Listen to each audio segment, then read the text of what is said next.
Sanibonani, igama lami ngu-Asani. On today's video, I'm going to talk about symbolic dreams, but i-focus yami izofocus-a kulamaphupho othotha uphupha ubona umlilo. Ikhona ividiyo la ngikhuluma khona ngokuthi mawuphupha umlilo so usho ukuthini, but today ngizokunikeza enye i-perspective ukuthi if ever uphupha ubona umlilo ephuphweni lakho kusuke usho ukuthini. Iphupho lokuqala sike sithi uphupha ubona umlilo uyasha, hlampe uyamuva, uthotha ushisa iy'ndawo noma ushisa imizi. Lelo phupho lelo lisuke lusho ukuthi endaweni le osuke ivela ngaleso sikhathi ephuphweni, kusho ukuthi leyo ndawo kunoba izoba khona isifo esizohlasela sibhubhise abantu abangakhona, futhi liyasho ukuthi izoba khona i-operation noma kuzoba khona ukushona kwabantu endaweni le esuke ivele ngaleso sikhathi. Thothi iyona eshiswa umlilo ngenkathi uyibona ephuphweni. Le ndawo esuke ivele nje kuyiyona eshiswa umlilo ephupheni lakho, kusuke kusho ukuthi it's either kuzoba khona izifo ezofika ezobulala abantu, ibhubhise abantu, noma kuzoba khona i-operation engaba mhlawumbe uthole ama-political decisions azothathwa ama-leaders asendaweni yangakini azocindezela abantu, noma lisuke lisho ukuthi kuzoba khona ukushona kakhulu kwabantu endaweni yangakini noma ku-community osuke wakhele kuyona. And then elinye iphupho ileli phupho uthole uphupha ubona umlilo uyasho uyahamba kodwa ayikho imizi oyishisayo noma ayizikho izinto oyishisayo, kodwa uyawuphupha nje, uyawubona uyasho uyahamba. Lelo phupho lelo liyafana naleli engikade lichaze before, lisuke likhuluma nje ngengxabano noma i-argument ekhona ingxabano ekhona mhlawumbe yomndeni noma i-argument ekhona emndenini. Mhlawumbe kwesinye isikhathi uthi i-argument nje engaxabanisi umndeni kuphela, but i-argument ezoba khona noma ekhona emndenini emayelana ney'nqumo ekumele y'thathe umndeni noma ezothatha umndeni.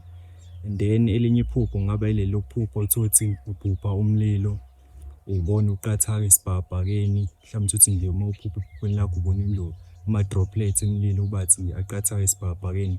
Lelo iphupho leli-punishment esuke livela kumdali, kusho ukuthi wena oliphuphayo noma la kusuke kuwela khona umlilo kuzoba khona iy'qalekiso noma i-punishment evela umdali, noma if ever kuphupha uwena kusho ukuthi empilweni yakho kuzodilika iy'qalekiso. And then elinye iphupho lomlilo kungaba yilelo phupho uthole uphupha manje umlilo sekuyi-opposite, umlilo usuka phansi uyanyuka uye esibhakabhakeni. If ever uthole uphupha umlilo usuka phansi uyanyuka uye esibhakabhakeni, kusho ukuthi kuleyo ndawo leyo esuke ivelile ephupheni lakho la ubona khona umlilo usuka phansi uye esibhakabhakeni, kusho ukuthi abantu bakhona sebenza izono ey'nkulu and umdali noma imvelo ayikho happy ngezoni ezenziwa abantu abahlala kuleyo ndawo. Elinye iphupho kungaba yilelo phupho uthole uphupha ubona udla umlilo, but leli phupho ku-rare ukuthi uphuphe, but kungenzeka kube khona umuntu ongayitholi leli phupho, uthole uyiphupha nje udla umlilo noma udla amalahle. Lelo phupho lelo lisuke lisho ukuthi lowo muntu osuke evela ephuphweni it's either usuke edla imali yey'ntandane noma umcebo wakhe, noma imali ilithola ngendlela yobugebengu, noma imali kahle kahle lisho ukuthi nje udla imali yey'nyembezi. In most of the cases sekuwumuntu uthole udla imali yey'ntandane, mhlawumbe kuney'ngane eziy'ntandane, mhlawumbe lowo muntu uthole misuse ukuthi ingane ayinabazali, mhlawumbe athathe imali yazo ayidle ngendlela engekho right, noma kunomuntu okhubazekile, kunomuntu lo muntu osuke eliphupha lelo phupho uthole uphupha udla umlilo, lisuke limkhuza ukuthi umcebo wakhe noma indlela adla noma imali ayidlayo noma kunemali nje ayithathayo okwey'ntandane. And then elinye iphupho ilelo phupha mhlawumbe uthole uphupha iy'nhlanzi zomlilo noma uphupha umlilo uqhumisa iy'nhlanzi. Lelo phupho lelo lisuke lisho ukuthi it's either wena uhleba ngabantu noma kunabantu abakuhlebayo abangakukhulumi nje kahle, it's either endaweni osebenzela kuyona noma emphakathini wangakithi. Leli phupho lisuke lisho nje ukuthi igama lakho la libizwa khona alibizwa kahle, ujwayele ukukhulunywa kabi abantu.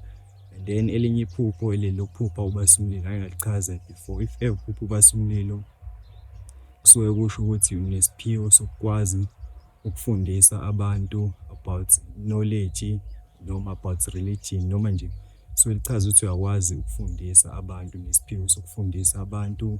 Ziningi iy'ndlela ongafundisa ngazo abantu. And then elinye iphupho ilelo phupha mhlawumbe uthole uphupha ubona umlotha noma uphupha uqoqa umlotha. If ever uphupha ubona umlotha noma uphupha uqoqa umlotha ephupheni lakho, lelo phupho lisho ukuthi wena isikhathi sakho usigcina ezintweni ezingabalulekile empilweni yakho, noma isikhathi sakho esiningi uspenda ey'ntweni ey'ngasizi ngalutho empilweni yakho, noma ey'ntweni ey'ngakukhulisi futhi ey'ngakuyisi phambili. Igama lami ngu-Asanda. I was here to share my point of view. Thanks for watching my video. Until the next one, take it easy.